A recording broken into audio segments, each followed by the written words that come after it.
The attic was empty, walls barren, the floor cluttered with nothing but dust. At the far end of the room stood a wall with a single circular window. The golden light of the sun shone through and illuminated the hazy, enclosed room. He looked every which way, unable to find the door. As he peered back towards the window, it began to shift. The window slowly began to shrink, the light permeating through dimming shadows threatening to consume him. He took a step towards it and began to pry at the edges and bang on the glass, hoping he could get it open somehow or at least alert someone to his predicament.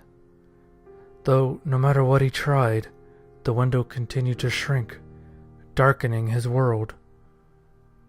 A hand came to rest gently upon his shoulder. A startle ran through him at the touch, and he whirled around.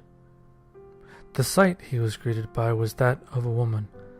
For a moment, he simply stood in awe, astonished by her beauty and radiance.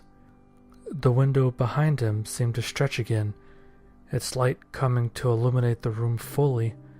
She smiled and leaned in, planting a gentle kiss on his lips. He couldn't help but grinning like a buffoon afterwards. His hand wrapped around hers, and he lightly pulled to embrace her in another kiss. But she remained firm. He pulled a little harder to force her to step forward, but she pulled back and remained still.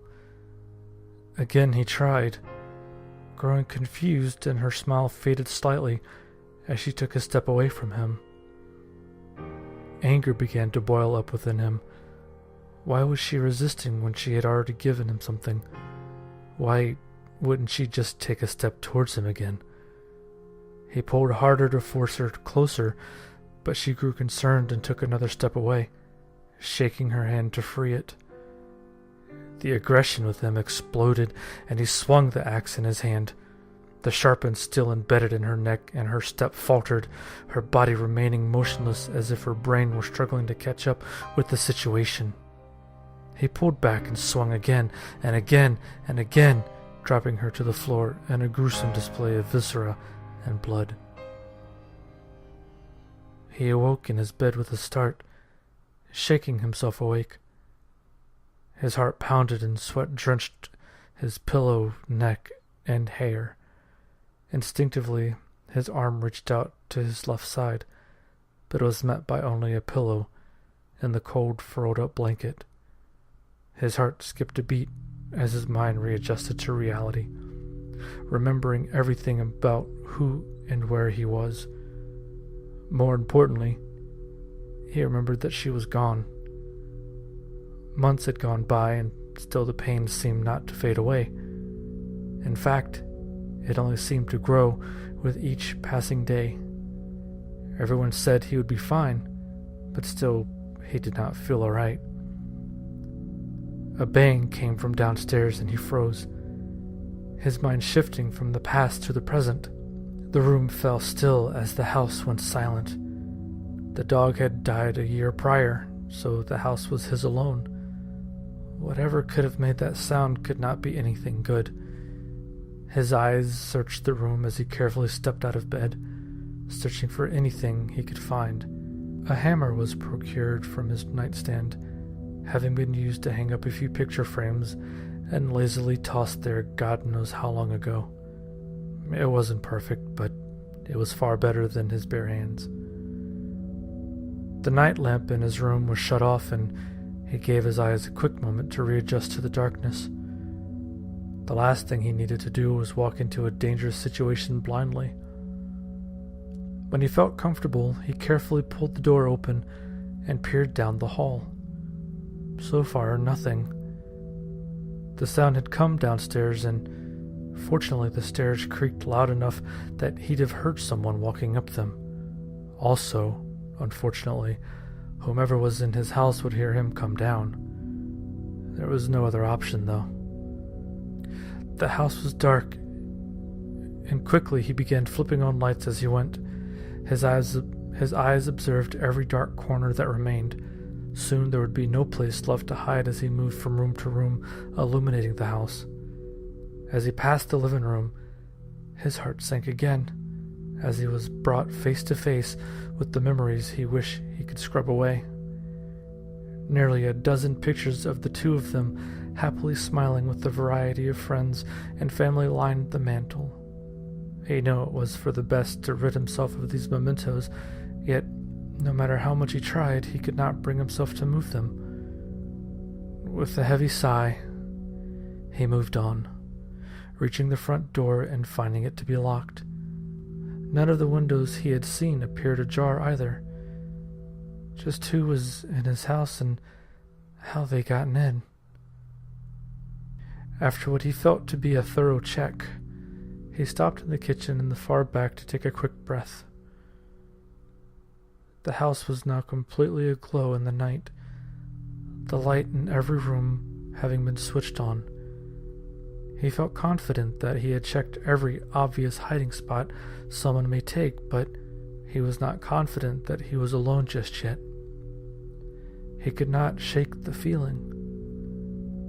Another bang from up ahead in the house, and his heart skipped a beat once again, his muscles tensing. There was no doubt about it. Someone was in his house. His hand clenched around the hammer, and he carefully began sweeping the place again, his eyes darting around like a madman's. He would not let his guard down. He would not be surprised, and he would not let someone defile his sanctuary, though as he moved, things felt inexplicably different. The front door began to pound loudly, shaking the foundation around it. Again and again came the loud bangs as the door shook in its frame. He ran to the door to ensure it was locked, but the sight he was greeted by caused his heart to sink. Thick chains crisscrossed the door and sealed it shut, secure to the walls by thick, heavy-duty nails. The paint around the door had begun to decay and chip away as if the house was nearly a century old and abandoned. His mind raced and he reeled back as he tried to make sense of everything. How could someone have set this up without making any racket, aside from the one he'd already heard? The fireplace suddenly roared to life, and he jumped for nearly the 100th time this night. It burned brightly and ferociously for only a brief moment before dwindling down to little more than embers, every light in the house extinguishing with it. Though it was fast, the light lingered long enough for him to examine the pictures among the mantel. They had changed, her image vanishing entirely from each photograph, the smile on his face replaced with the look of a complacent sorrow. A strange sound cut through the thick silence of the house, a sound much like a woman's cry, though the notes spewed from her throat in a horrendous cacophony of dissonance and noise. The noise seemed to penetrate him and reverberate within his skull, paralyzing him with fear. The floorboards creaked and the crying grew closer and closer. A cold sweat overcame him and every muscle in his body trembled, his breaths coming out in stutters. A figure lurched into view as it rounded the corner into the den. Her neck hung at an odd angle. Her jaw dangled half detached. Her stride limped as she hobbled on one broken ankle, her skin in a state of apparent decay. Her dark, sunken eyes stared into him like black holes, seeming to absorb any light remaining and threatening to consume him as well. He panicked, he shook, but still could not move. The demon approached him and grabbed one of his hands. He pulled back, but could not shake the strong grasp. Teeth cracked bone as she sunk into his fingers, taking 3 of them with a disgusting tear of flesh. He howled and fell back in his shock, holding his hand close to his chest. Immediately something appeared wrong with the woman. She began to lurch, falling to her knees and scuttling to the corner where she began to vomit a sickening mixture of what appeared to be blood and tar. The distraction gave him a moment of clarity, and he stood, bolting past the entity and up the stairs. A thin chain in the ceiling was pulled and the stairs to the attic lowered. He clambered up them loudly and awkwardly, almost losing his footing several times.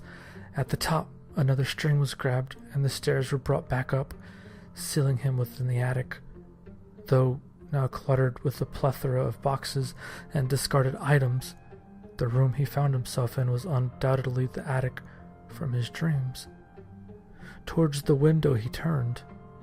The wall was lined with hundreds of photographs of his love, her face calm and complacent, but still blank as she stood alone.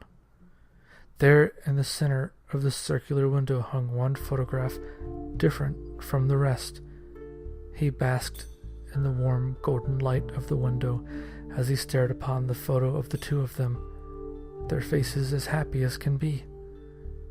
The floorboards behind him creaked again, and the horrendous figure lurched towards him, though he did not move. Her hand stretched out towards him and came to rest upon his shoulder.